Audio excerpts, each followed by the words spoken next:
In this episode of True Crimes Unfold, we discover what happens when a respected family is thrust into the spotlight after a gruesome murder in Japan's red light district. A tangled web of secrets, mental illness, and disturbing family dynamics comes to light.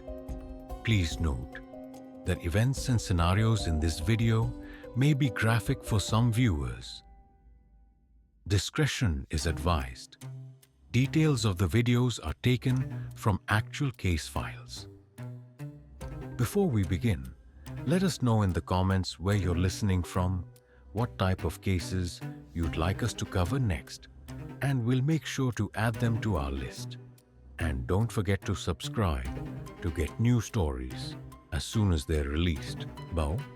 Now, settle in, get ready, and let's begin. It was an ordinary summer evening in Sapporo's bustling Susukino district. A vibrant hub of nightlife and neon lights where secrets often stay hidden. But on July 27, 2023, the dark underbelly of this red light district would be thrust into the harsh light of day. A grisly discovery in a hotel room shocked the nation and uncovered one of the most twisted family crimes Japan has ever seen. In the early hours of the morning, housekeeping staff at a mid-range hotel near the heart of Susukino stumbled upon a scene straight out of a horror film. Room 210, booked just the night before, held a macabre surprise. A man's lifeless body, brutally dismembered, with parts carefully wrapped and arranged as though following some sick ritual. The victim's head and left arm had been severed and placed in a suitcase, while the rest of his remains were scattered throughout the room. Blood soaked the sheets, and the metallic tang of death lingered in the air. The precision of the cuts suggested that this was no ordinary act of violence. It was cold, calculated, and deeply disturbing. "I've worked in hotels for over a decade," one staff member said, their voice trembling, "but nothing could prepare me for what I saw that day." The victim was quickly identified as 62-year-old Hitoshi Ura, a seemingly unremarkable local resident, but as investigators delved into his life, a picture of complexity and contradiction began to emerge. Hitoshi was known for his discreet visits to Susukino's entertainment establishments, where anonymity was valued and no questions were asked. Reports soon revealed that Hitoshi was a cross-dresser, a detail that both humanized him and added to the swirling mystery of his death. Was his lifestyle a motive for the crime? As investigators pieced together the puzzle, one name rose to the surface: Runa Tamura, a 29-year-old woman with no prior criminal record but a history of erratic behavior. Runa was no stranger to the Susukino nightlife. Her social media accounts painted a picture of a young woman who loved the spotlight, flaunting her glamorous outings and connections with the district's elite. But beneath the surface, Runa's life was far from perfect. Friends and acquaintances describe her as a woman plagued by mental health struggles and a strained relationship with her overbearing parents. It wasn't long before the authorities realized that this wasn't just Runa's crime. It was a chilling family affair. The Tamuras were the epitome of respectability, or so it seemed. Hiroshi and Yoko Tamura, Runa's parents, were well regarded in their quiet suburban neighborhood. Hiroshi, a retired civil servant, and Yoko, a homemaker with a passion for gardening, appeared to lead a simple, disciplined life. But the facade of normalcy quickly crumbled. Investigators found evidence suggesting that the Tamuras were not only aware of Runa's crime, but had actively aided her in covering it up. Surveillance footage revealed Hiroshi and Yoko entering the hotel with Runa, carrying bags later confirmed to contain cleaning supplies and tools. The family's complicity shocked the nation. How could two seemingly ordinary parents become accomplices to such a heinous act? What twisted bond had turned their loyalty into criminality? Piecing together the events of July 26, investigators uncovered a timeline that only deepened the mystery. Hitoshi and Runa had met earlier that evening, possibly through one of Susukino's many nightlife establishments. Witnesses reported seeing the two enter the hotel together, with Hitoshi looking relaxed and Runa carrying an air of calm that belied the horror to come. Hours later, Hitoshi was dead, and Runa was seen on surveillance footage leaving the hotel with a suitcase and a chillingly nonchalant expression. She returned home to her parents, where the full extent of the family's involvement began to unfold. News of the Susukino Hotel incident spread like wildfire, dominating headlines and sparking outrage across Japan. The sheer brutality of the crime, combined with the involvement of an entire family, struck a nerve in a country known for its low crime rates and emphasis on familial duty. "It's unthinkable," one commentator said during a primetime news broadcast. "This isn't just a murder, it's a betrayal of every value we hold dear." Social media erupted with speculation, theories, and outrage. Who was Runa really? What drove her to commit such an unspeakable act? And how could her parents have supported her instead of stopping her? As the investigation continued, the questions only grew. What was Runa's true relationship with Hitoshi? Was his murder premeditated, or the result of an argument turned deadly? And what role did Hiroshi and Yoko play in the crime, beyond aiding in the cleanup? Forensic evidence suggested a level of precision that raised chilling possibilities. Runa's cuts were too clean, too practiced, to be the work of an amateur. Was she acting alone, or did someone teach her these skills? The answers remain elusive, adding to the case's haunting allure. International media quickly picked up on the story, branding it as one of the most shocking cases in Japan's modern history. The combination of gruesome details, a mysterious family dynamic, and the victim's unique life made it a case that transcended borders and resonated with audiences worldwide. The Susukino Hotel incident is more than just a crime, one foreign journalist remarked. It's a window into the darker corners of human behavior, places we'd rather not look but can't seem to turn away from. As police continue to unravel the mystery, the Susukino Hotel incident remains a story that refuses to be forgotten. It's a chilling reminder that beneath even the most respectable facades, darkness can lurk, and that sometimes the people we trust most are capable of unimaginable acts. To the outside world, Runa Tamura was just another millennial navigating life in Japan. A young woman with aspirations, social media clout, and a seemingly normal family.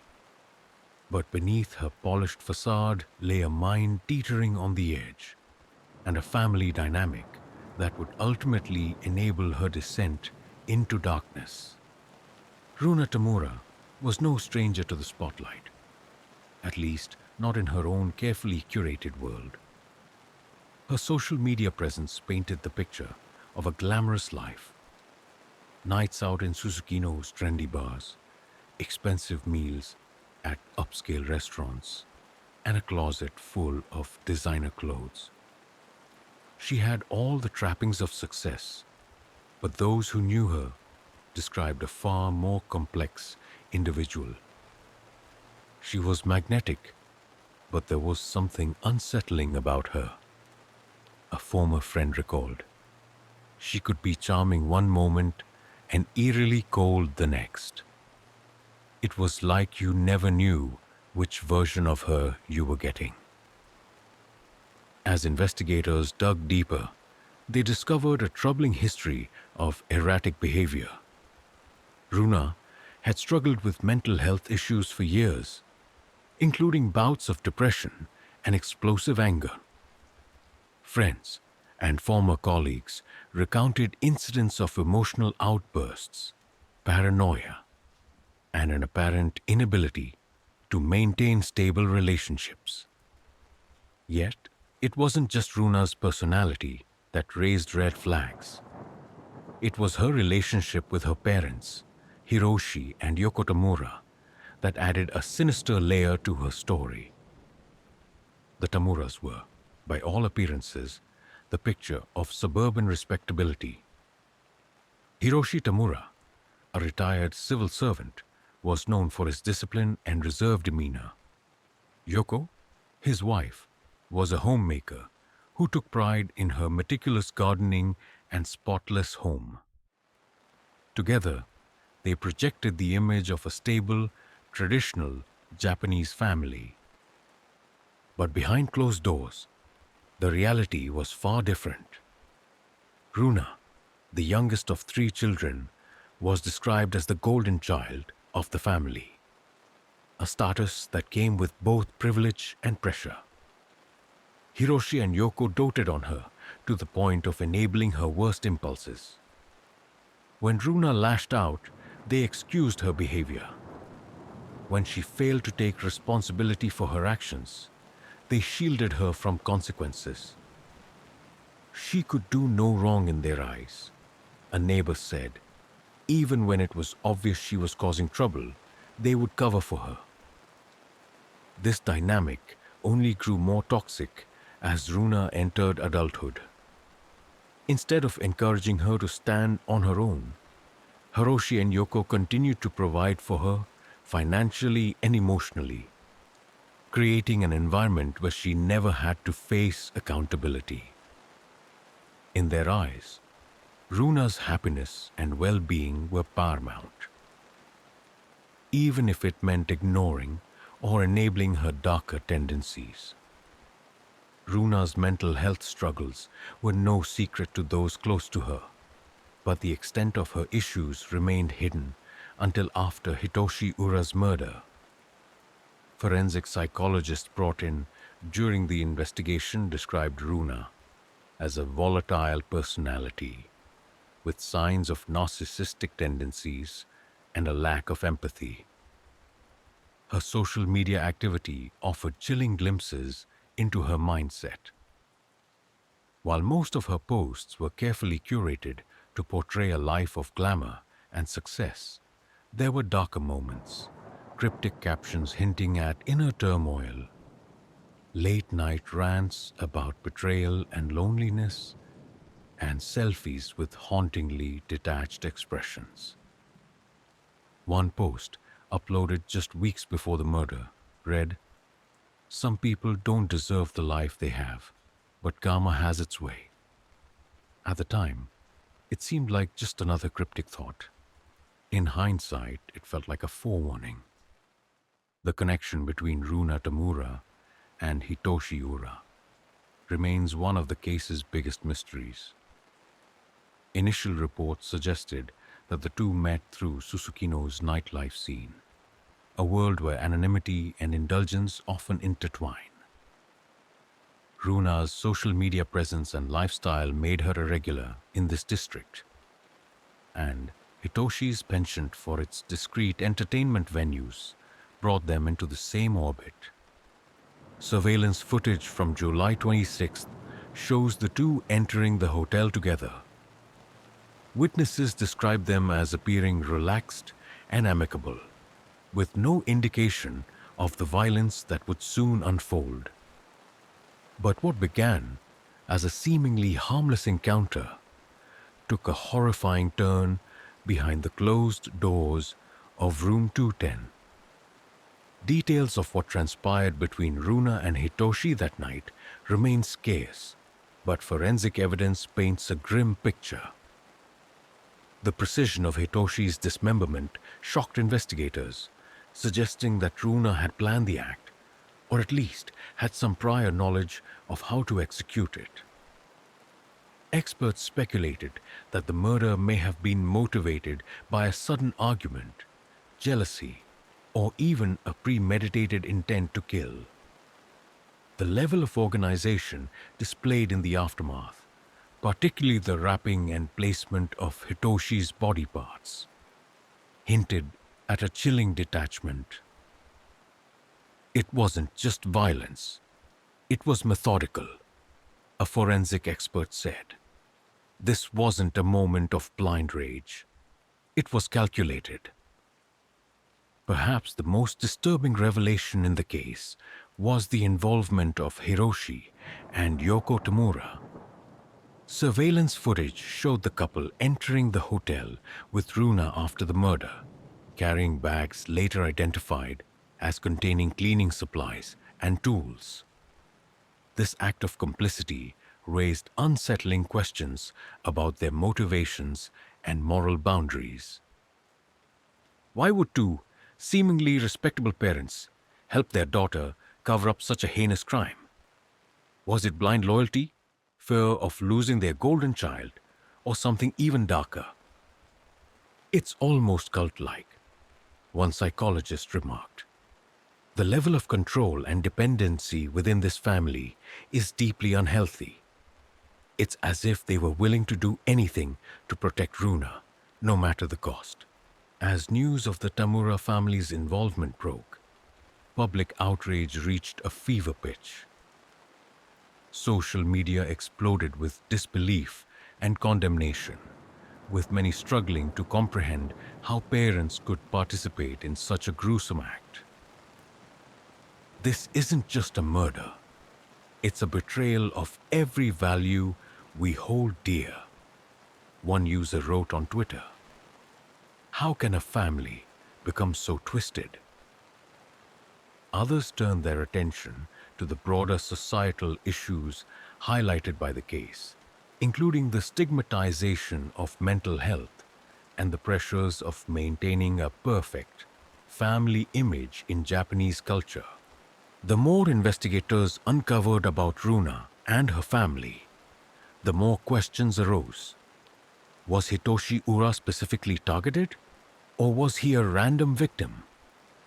Did Hiroshi and Yoko play a more active role in the murder than they admitted?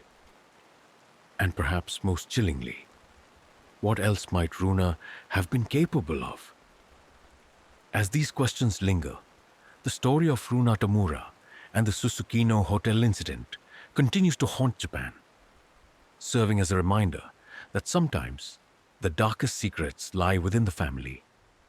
As the dust began to settle over the Susukino Hotel incident, the shocking revelations about the Tamura family's role in the crime sent shockwaves through Japan.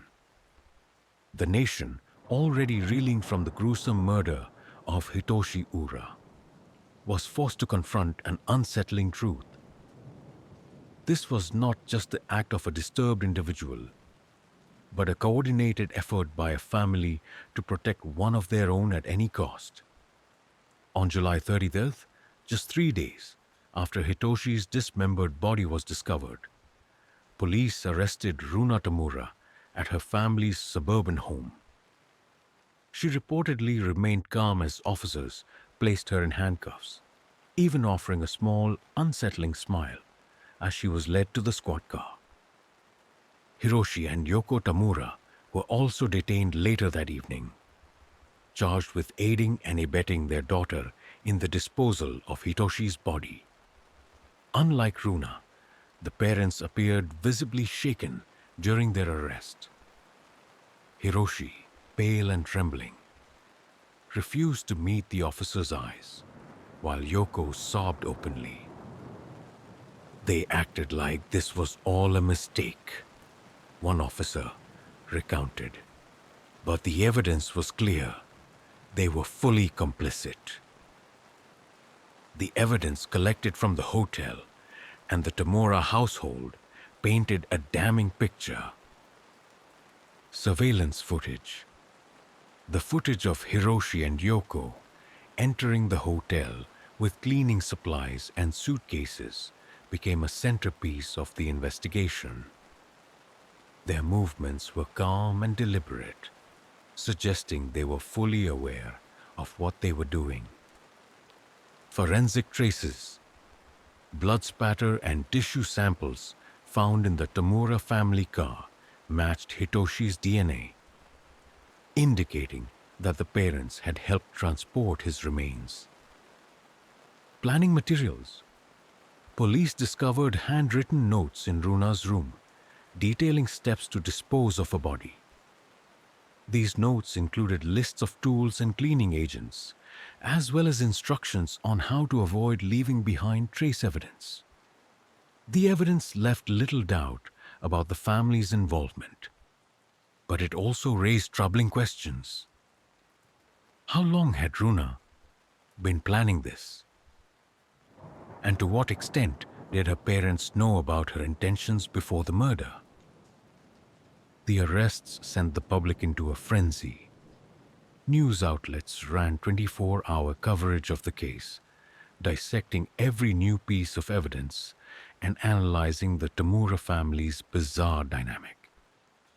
Social media platforms were flooded with outrage and disbelief, with hashtags like shows Tamura family crime and justice for Hitoshi trending for weeks. "This isn't just a murder," one commentator wrote. "It's a complete breakdown of morality and family values. How could parents enable something so horrifying?" The case became a lightning rod for discussions about mental health, parental responsibility, and the pressures of maintaining a picture-perfect image in Japanese society.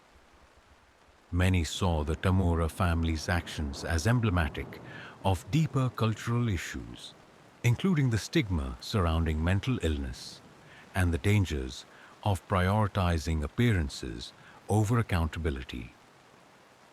The trial of the Tamura family began in early 2024 and quickly became one of the most watched legal battles in Japanese history. The prosecution presented a meticulous timeline of events, highlighting the family's calculated efforts to cover up the crime. Graphic images and forensic evidence were shown in court, leaving the jury and spectators visibly shaken. Runa's defense team argued that she suffered from severe mental illness, claiming that her actions were driven by psychosis and an inability to control her impulses. They painted a picture of a young woman failed by the system, with her parents stepping in not out of malice, but desperation to protect their daughter. Hiroshi and Yoko's defense centered on claims of coercion. The couple testified that Runa had threatened them into helping her, exploiting their fear and love to ensure their compliance.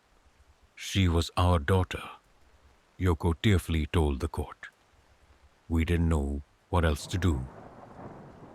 When Runa took the stand, her testimony sent chills through the courtroom.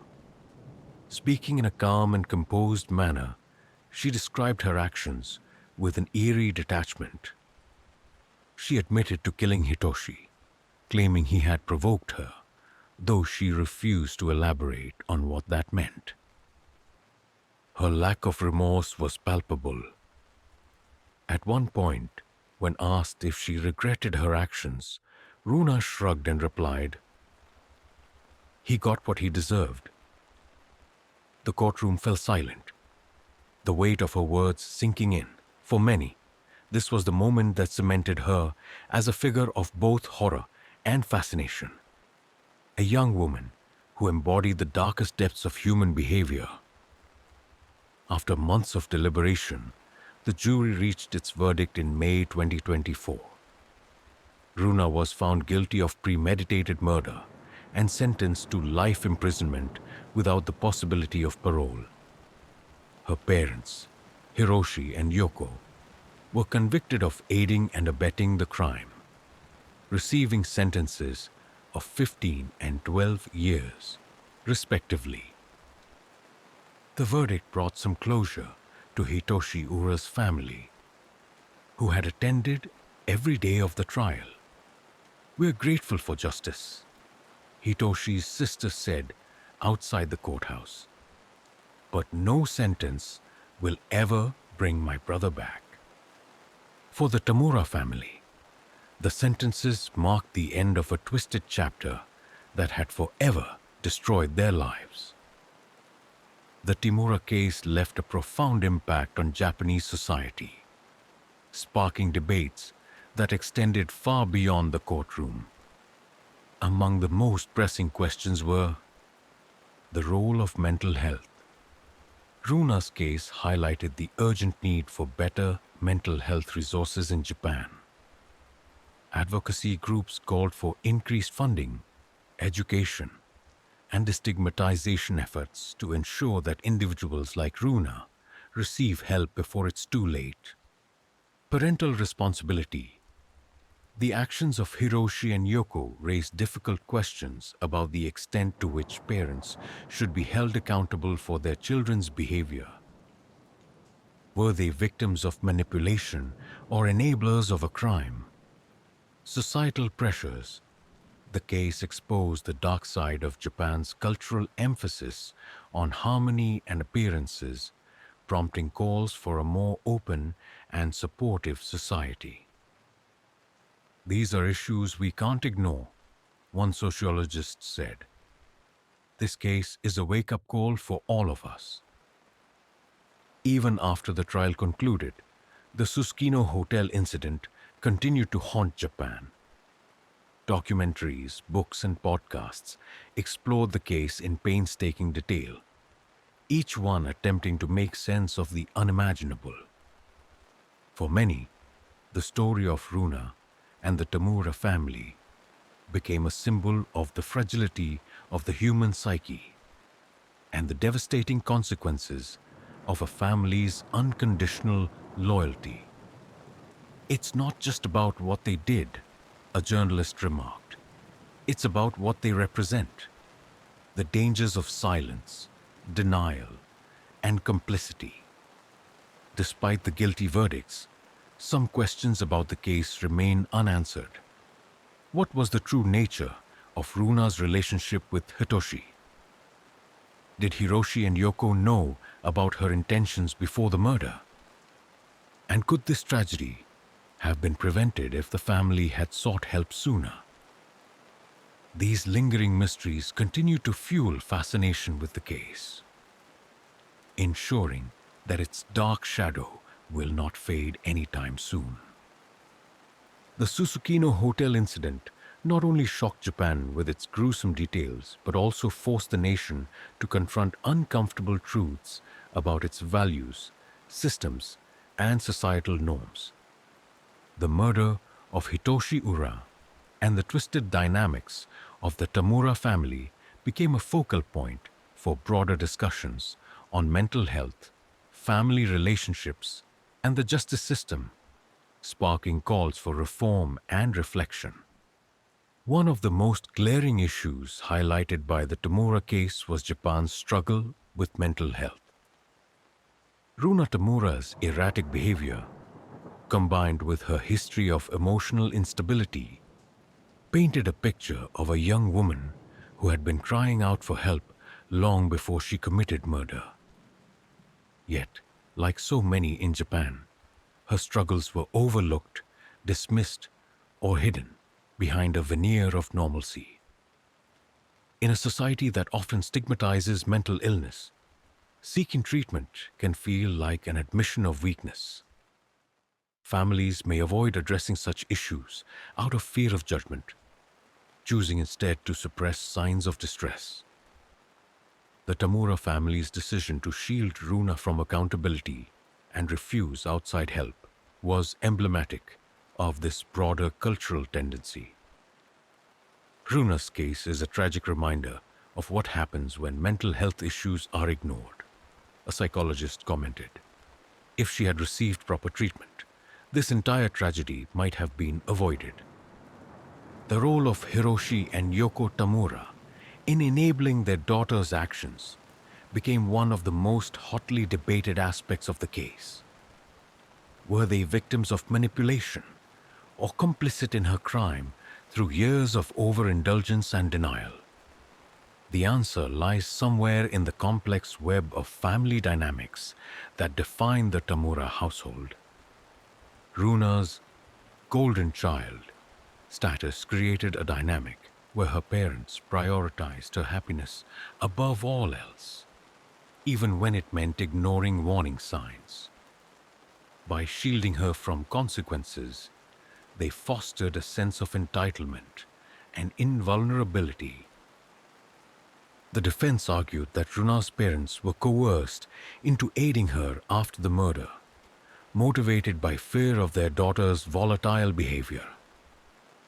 This narrative, while plausible, also suggested a family dynamic steeped in dysfunction and a lack of boundaries. The question of guilt.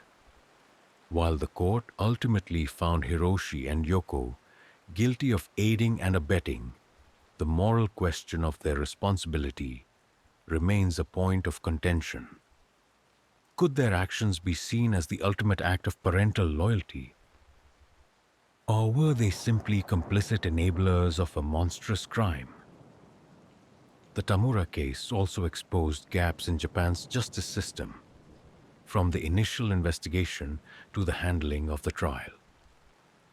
While the evidence against Runa and her parents was overwhelming, the case highlighted several systemic issues that raised concerns about the treatment of high-profile crimes. Delayed response. Critics argued that the initial investigation was slow to uncover the full extent of the family's involvement, with key evidence emerging only after public pressure mounted. The role of privilege. The Tamura's respectable reputation initially shielded them from scrutiny, a phenomenon not uncommon in cases involving prominent families. This raised questions about whether justice is truly impartial or swayed by societal status. Mental health in court. Runa's defense team's argument hinged on her mental health, yet the lack of comprehensive psychological evaluations during the trial highlighted the need for more robust protocols in cases involving mental illness. At its core, the Tamura case is a story about the destructive potential of familial loyalty taken to an extreme. The image of Hiroshi and Yoko entering the hotel with their daughter, helping her clean up after a gruesome murder, became a symbol of blind devotion gone horribly wrong. It's a twisted version of what family is supposed to be, a sociologist remarked. Their bond, instead of being protective, became enabling. And that's what makes this case so unsettling. It challenges everything we think we know about love and loyalty. Japanese culture places immense value on harmony, respectability, and maintaining appearances. These societal pressures often lead families to hide their struggles, fearing shame or ostracism. For the Tamuras, this pressure likely played a role in their decision to cover up Runa's crime rather than seek help. The Tamuras weren't just protecting their daughter. They were protecting their image, one cultural analyst said. In their minds, exposing Runa's crime would have been a betrayal of their family's reputation. The case sparked discussions about the dangers of prioritizing appearances over truth, with many calling for a cultural shift toward greater openness and acceptance of imperfection. The Suzukino Hotel incident captivated the nation. dominating headlines and becoming the subject of documentaries, podcasts, and investigative reports. The public's fascination with the case was fueled by its lurid details, the shocking involvement of an entire family, and the unanswered questions that lingered. Social media movements, platforms like Twitter and Instagram, became hubs of discussion and speculation, with hashtags like Tamur family murder and Justice for Hitoshi trending for weeks. While some users called for systemic change, others were drawn to the case's macabre details. Ethical concerns. The media's sensationalized coverage raised ethical questions about the portrayal of crime victims and their families. Hitoshi Ura's life, in particular, was scrutinized in ways that some argued detracted from the focus on justice. In the wake of the Tamura case, advocacy groups and public figures began pushing for reforms to address the systemic issues it exposed. Among the key proposals were improved mental health resources, increased funding for mental health services, public awareness campaigns to reduce stigma, and school-based programs to identify and support at-risk individuals. Parenting education. Initiatives to teach parents about healthy boundaries, conflict resolution, and the importance of holding children accountable for their actions. Judicial transparency. Reforms to ensure that all cases, regardless of the social status of those involved, are investigated and prosecuted with equal rigor. These changes won't bring Hitoshi back, one advocate said, but they can help prevent another tragedy like this. Beyond the immediate reforms, the Tamura case sparked a broader cultural reckoning in Japan. It forced the nation to confront the darker aspects of its values and norms, from the stigma surrounding mental illness to the dangers of prioritizing appearances over truth. This case isn't just about one family, a cultural critic wrote. It's about all of us, and the ways we contribute to a society that enables silence, denial, and complicity. The Susukino Hotel incident will not soon be forgotten. Its impact extends far beyond the courtroom, serving as a reminder of the fragility of human relationships, the importance of accountability, and the devastating consequences of ignoring mental health. As Japan continues to grapple with the lessons of the case, one thing is clear. The story of Runa and the Tamura family has left a permanent mark on the nation's collective consciousness. The Susukino Hotel incident is more than a tale of murder and family betrayal. It's a case that forces us to examine the deeper cracks within society. The story of Runa Tamura, her enabling parents, and the gruesome murder of Hitoshi Ura has reverberated beyond the courtroom, leaving lasting lessons about human behavior, systemic failure, and cultural norms. One of the most significant takeaways from the case is the urgent need to address mental health more openly and effectively. Runa's erratic behavior and emotional instability were clear warning signs, but societal stigma and family denial allowed her issues to fester unchecked. In Japan, mental health remains a taboo topic for many families. Seeking help is often seen as an admission of failure or weakness, which can lead to tragic outcomes like those seen in the Tamura case. Advocacy groups have used this incident to call for public awareness campaigns, educating citizens about the importance of mental health and reducing the stigma surrounding treatment. Accessible resources. expanding access to affordable mental health services, particularly in rural and underserved areas.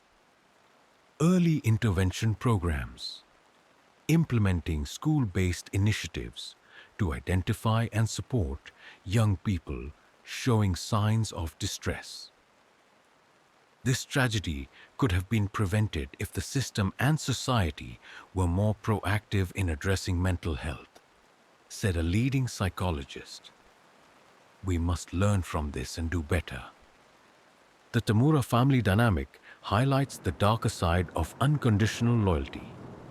While love and support are cornerstones of healthy relationships, the Tamuras crossed a line, shielding Runa from accountability and enabling her worst impulses. This case sparked important conversations about the responsibilities of parents and the limits of familial loyalty. Accountability versus protection. At what point does protecting a loved one become harmful? The Tamura's actions, though rooted in misguided love, ultimately caused greater harm to everyone involved. The role of boundaries. Experts have stressed the importance of setting clear boundaries in family relationships. By prioritizing Runa's happiness over her personal growth and accountability, Hiroshi and Yoko unintentionally contributed to the tragedy. Parenting education. The case has inspired calls for greater resources and support for parents, including workshops on conflict resolution, mental health awareness, and the importance of accountability. This isn't just about the Tamuras, a sociologist commented. It's about recognizing the ways in which our own families might prioritize loyalty over responsibility and the dangers that can create. The Susukino Hotel incident also exposed the ways in which privilege can skew justice. Initially, the Tamura's respectable image and social standing shielded them from scrutiny, delaying the investigation and sparking public outrage. Critics have used the case to call for reforms aimed at leveling the playing field within the justice system. Equal treatment, ensuring that all suspects, regardless of social status, are investigated with the same rigor and impartiality. Judicial transparency, requiring law enforcement and judicial bodies to communicate more openly with the public, particularly in high-profile cases. Bias training, implementing training programs for law enforcement to address unconscious biases that may affect investigations. These are systemic issues, not just isolated problems, a legal expert said. The Tamura case has given us a lens to examine the ways privilege impacts justice and a chance to make meaningful change. The case also forced Japan to confront its cultural norms, particularly the emphasis on maintaining appearances and avoiding conflict. For many families, the fear of shame or ostracism leads to silence and denial, even in the face of serious issues. The Tamura's decision to shield Runa rather than seek help reflects this cultural tendency, and their story has become a catalyst for calls to encourage vulnerability, creating a culture where families feel safe discussing their struggles without fear of judgment. Redefine success, moving away from the pressure to maintain a perfect image and toward a focus on authenticity and emotional well-being. Promote community support, strengthening community resources and networks to help families navigate challenges without feeling isolated. This case isn't just about one family. It's about the cultural pressures that shape their actions, a cultural critic remarked. We need to create a society that values truth and support over silence and shame. Beyond Japan, the Susukino hotel incident has sparked international conversations about the intersection of mental health, family dynamics, and systemic failure. The case has been featured in documentaries, podcasts, and investigative articles, each offering unique perspectives on its broader implications. Global mental health awareness. Advocacy groups worldwide have used the case to highlight the universal challenges of addressing mental illness, particularly in cultures that stigmatize vulnerability. Parental responsibility. Debates. The Tamura's complicity has resonated with audiences globally, sparking debates about the role of parents in shaping and supporting their children's behavior. Justice system comparisons. The case has drawn attention to similar issues in other countries, encouraging cross-cultural discussions about privilege, accountability, and reform. This story has reached beyond borders, one journalist wrote. It's a reminder that the lessons of tragedy can resonate universally, offering insights and opportunities for change. Amid the focus on the Tamura family, it's important not to lose sight of Hitoshi Ura, the man whose life was brutally cut short. Hitoshi's story, his struggles, his joys, and the complexities of his life has been overshadowed by the sensationalism surrounding his death. Advocates have called for greater respect and focus on victims in true crime narratives, emphasizing the need to honor their lives rather than reduce them to plot points in a larger story. Hitoshi was more than just a victim, his sister said in a tearful interview. He was a kind, creative, and loving person. That's how we want him to be remembered. The lessons of the Susukino Hotel incident are clear. We must do more to address mental health, support families, and ensure justice for all. The case has inspired a wave of advocacy and reform efforts, but the work is far from over. For many, the tragedy serves as a reminder of the fragility of human relationships and the importance of confronting difficult truths. It's a story that challenges us to ask hard questions about ourselves, our families, and the systems we rely on. While the Susukino Hotel incident is a dark chapter in Japan's history, it has also become a catalyst for growth and reflection. Through the pain and horror of the case, opportunities for change have emerged, offering hope that such tragedies can be prevented in the future. This isn't just a story about a crime, one advocate said. It's a story about the changes we can make, individually and collectively, to create a better, safer world. The Susukino Hotel incident is more than a shocking crime. It's a mirror reflecting the vulnerabilities of our society, the complexities of family dynamics, and the importance of systemic reform.